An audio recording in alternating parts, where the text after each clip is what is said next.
Magandang araw mga kaibigan. Bigyan ko kayo ng update sa botohan ngayong araw. Ako nakaboto na, So tips lang, yung mga pupunta pa sa presinto, huwag nyong idiin yung pag-shade nyo ng inyong balota, yung circle. Pag madiin ang inyong pag-shade, mag-blot, magmarka sa likod, bibilangin yun ng counting machine, ma-overvote ang inyong balota, sayang ang boto nyo. So, magaan lang.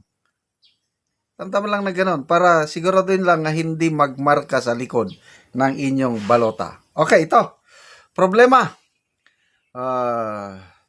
Si Mark Anton Lopez, isinare niya ang GMA News. Si Attorney Raul Lambino mismo nakasaksi ng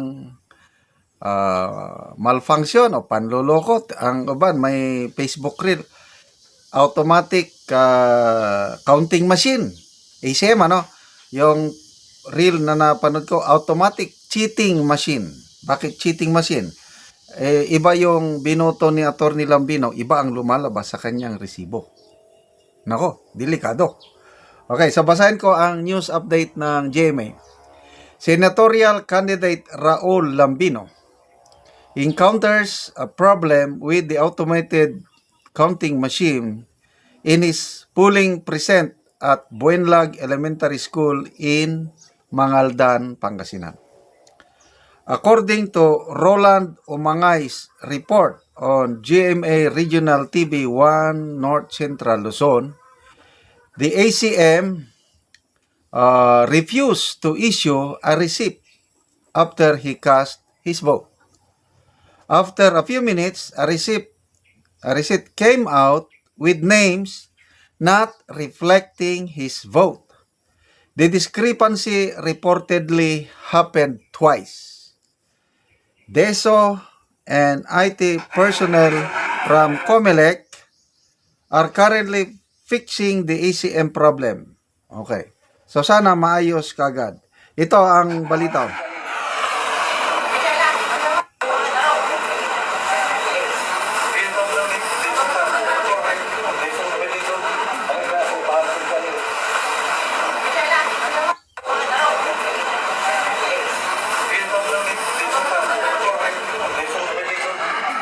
Okay, magbasa tayo sa mga comments ha. Ray Dan. Ito na nga ba ang sinasabi ni Attorney Harold Respicio and Alvin Oy? Haji Ordonez, yun na nga. Sila, sabi niya, ayan na. Francis Cotamora, ang machine sir is very sensitive. Delay ng pag-scan, hindi na straight yung pag-feed. Magja-jam agad-agad ang machine. So, poros kwan sa COMELEC. Iba ang bike. Okay, ito pa may update din ng Manila Bulletin. President Marcos encounters a technical glitch the first time he fed his ballot into the ACM. He tries for the second time with the assistance of a COMELEC personnel, and it finally pushes through. He checks the receipt and has his fingernail ink. Okay. So, I hope na isolated case lang ito kay Attorney Lambino. Kasi sa aming mag-asawa, in fairness sa counting machine na ginamit ng COMELEC, wala namang problema. Kaya lang, yung mga nauna, mga senior citizen, napansin ko, yung resibo nila, paglabas ng resibo, hindi na nila binabasa. I-shoot diretso doon sa box nga paglagyan ng resibo. Pagdating sa wife ko, dahil sumunod ako sa aking wife, di lumabas yung resibo niya. I-check mo yung resibo mo kung parehas ba sa imong binutuhan, sabi ko. So, ang misis ko, imbes nga i-shoot niya na sa box, tinignan niya. Okay naman siya. Okay, parehas. Sinod niya. Ako, paglabas sa aking resibo, yun, parehas man.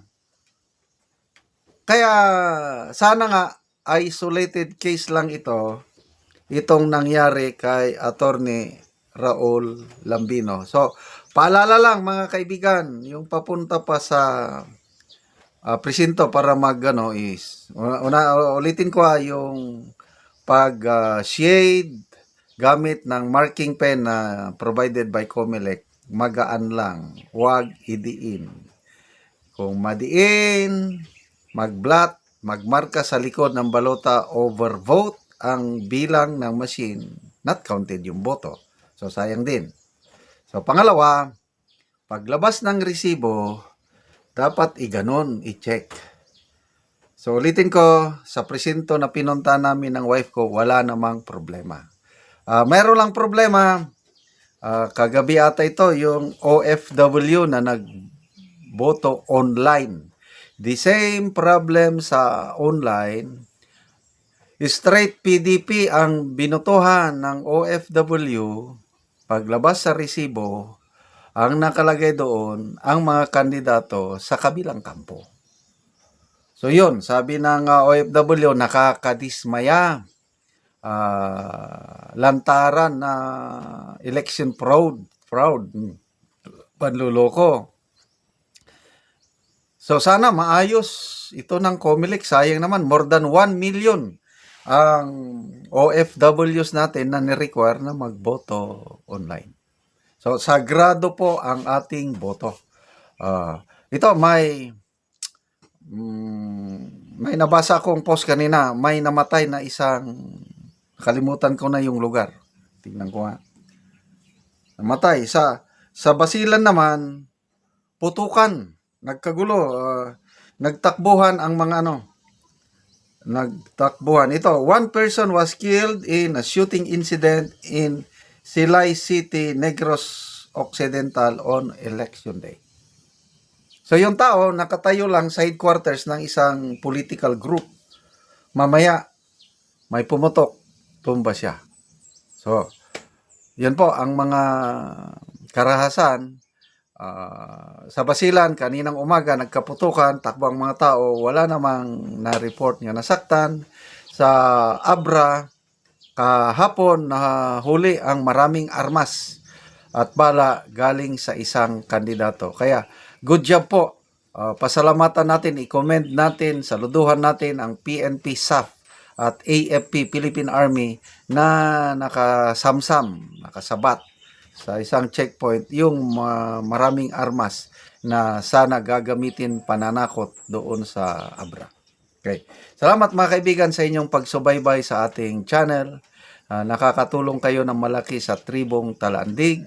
Ang income po natin sa channel nito is pantulong sa tribo Talandig ng Bukidnon. Namimigay tayo ngayon ng libreng yero at pako para ma-repair ang sira-sirang bahay ng tribong Talandig. Panoorin nyo ang video na ito. Ni ang yero nga itabang sa mga tao nga kadtong daot na ilang balay. Ug abot na gid ang ilang yero. Ano ni sila ang tagaan.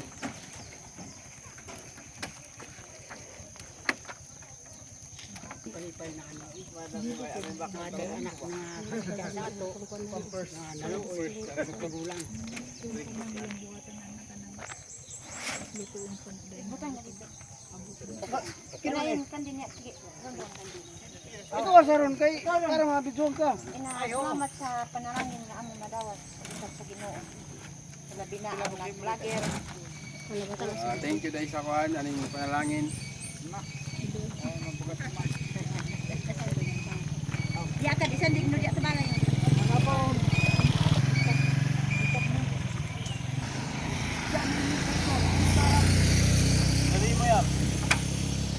Mamudan si Mabil.